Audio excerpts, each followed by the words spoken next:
زيارة حلمية للمتحف. السلام عليكم ورحمة الله وبركاته. أهلا وسهلا بحضراتكم.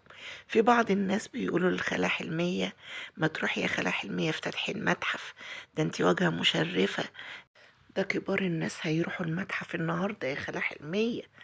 يا جماعة يا جماعة الافتتاح النهاردة لجميع الدول، رؤساء جميع الدول وكبار البلد والناس المشرفة والمقامات الكبيرة.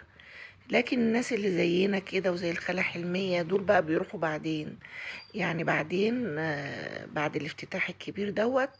مصرح لأي مصري وأي بلد يروح، يعني يزوروا المتحف وكده. فالخالة حلمية احنا كان نفسنا طبعا، بس كل حاجة وليها أوانها يعني. فإن شاء الله تروحي يا خالة حلمية وتزوري المتحف وتستمتعي بجمال بلدك الجميل ده، انتي وكل الناس سواء مصريين أو سواء عرب أو أجانب. يعني المتحف ده حاجة مشرفة لنا كلنا. الحمد لله، نفتخر ان احنا مصريين، الحمد والشكر ليك يا رب.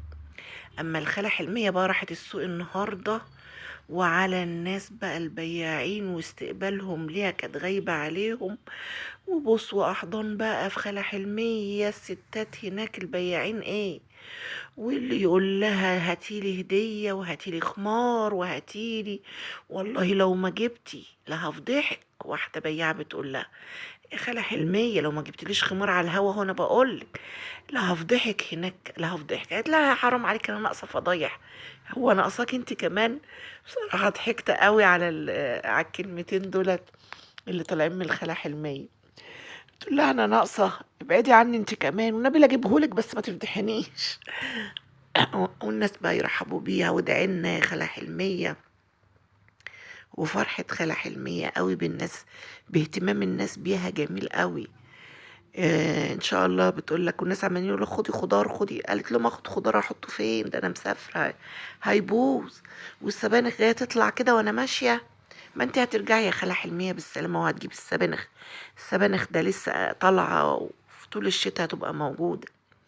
كلامك عسل يا خالة حلمية، انتي حته سكره تروحي وترجعي بألف سلامه. قالت يومين، يومين وهتسافر، يعني على الاتنين او التلات بأمر الله، وبكتير الاربع. فبتجهز في حالها ان شاء الله، والفرحة مش سايعاها. انها مسافرة، ربنا يفرحها بيها ويكمل لها على خير وتروح وترجع بالسلام. انتي يا خالة حلمية واجهة مشرفة بصراحة، بتبتك سفيرة الريف المصري. اي نعم، المفروض كنت تروحي الافتتاح، بس خليكي بقى للمرة التانية. المرة التانية تروحيها ان شاء الله يا خالة حلمية.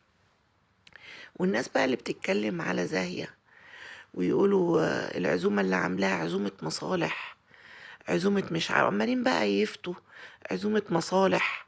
ده انتي بترجعي ان انتي الناس تسحبي على الناس، واللي ده انتي مصلحنجية، ده انتي عاملة العزومة دي، عاملاها كده انك تعملي الناس بيها، ورشوة ترشي الناس بيها، ومش عارفة ايه، وكلام ملوش اي لازمة. رشوة ايه يا جماعة؟ ده خدت الاكل وفرقت في الشارع، يعني مطلعاه لوجه الله، مش مطلعاه لا مصالح ولا بتاع. يعني احنا شفنا اهلها بيفرقوه على الطريق. وبعض المتابعين بيقولوا لها: يا خالة يا زاهية لو نعرف ان انتي هتفرقي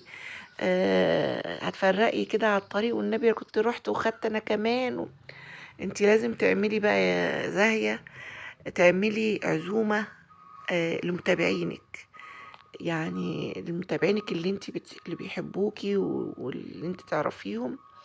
احنا كنا مفكرين هتعملي كده، وعزومة بقى كبيرة كده، تعملي صوان كبير كده وتعملي فيه العزومة، او في قاعة لمحبينك اللي بيحبوك يعني.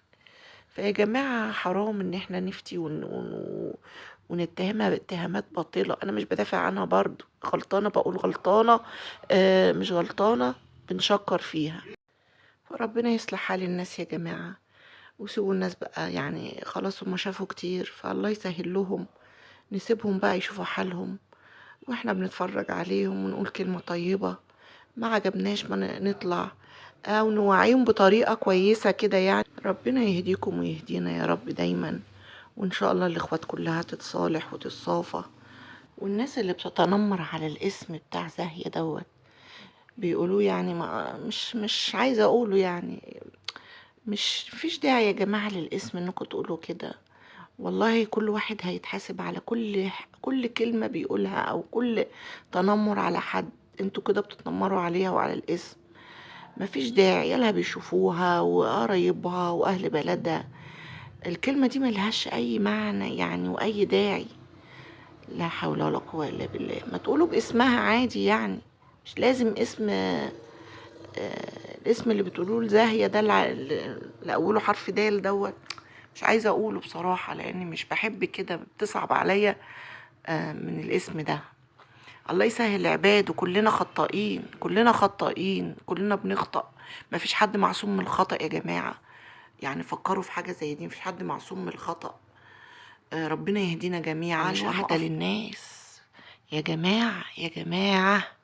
الفلوس مش هتغنينا ولا هتعمل، المهم الكلمة الطيبة. وايه يعني ما ابنها يساعدها في المطبخ في السوق، ما يساعدها يعني. ما يمكن عنده ظروف ان هو ما تخلوش يشتغل، وانا سمعت ان عندهم كافيتيريا وعندهم حاجات. وماله لما يساعد امه، وماله لما تديله فلوس. في ناس يا جماعة غير قادرة انها تنزل تشتغل عند حد او تشتغل في اماكن بعيدة او تشتغل في اي. كل واحد وله ظروفه. طالما في مصدر رزق، وطالما كده جاي من ناحية الأم، من ناحية كل واحد فيكم، لو عايز لو ابنه يخليه أحسن حاجة في الدنيا هتخلوه. لو عايزين تريحوا عيالكم وما تبهدلهمش في شغل أو في حاجة وتكونوا انتوا مصدر رزق ليهم، والله هتعملوا كده. كل واحد يا جماعة وأسلوبه مع عياله وطريقته. هي خلاص وبعدين عشان مراتك، ومش ما مراتك وافقت وعارفة بكل حاجة، عارفة بشغله وعارفة ان هو شغال مع مامته ان هو بيعمل. وماله الله، كل واحد حر مع عياله. قال ابنها مش عارفة ايه، وابنها ملوش شغلة وما عندوش شغلة. شغلته هو امه.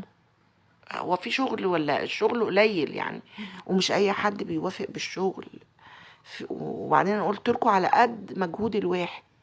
فربنا يهدي الجميع يا ربي، ويخلي لها عيالها، ويخلي لكل واحد ضناه، وكل واحد عايز يخلي عياله احلى حاجة في الدنيا ويريحه ويجيب له كل حاجة ويجيب له. فيا جماعة رحمة بالناس، ربنا يرحمنا جميعا برحمته يا رب. كده يهديكوا ويهدينا ويجمع شمل الاخوات. لما تتكلموا كلمة حلوة الاخوات هتجمع شملها والله. انتوا ما يعلمش بيهم ولا ربنا. هو منظر مجرد ان هم فيديو بيطلعوه خلاص كده، لكن الزعل والمشاكل دي بتتعبهم. يلا ربنا يصلح حال الجميع، وشوفوا المتحف النهارده والافتتاح كده وافرحوا ببلدكم.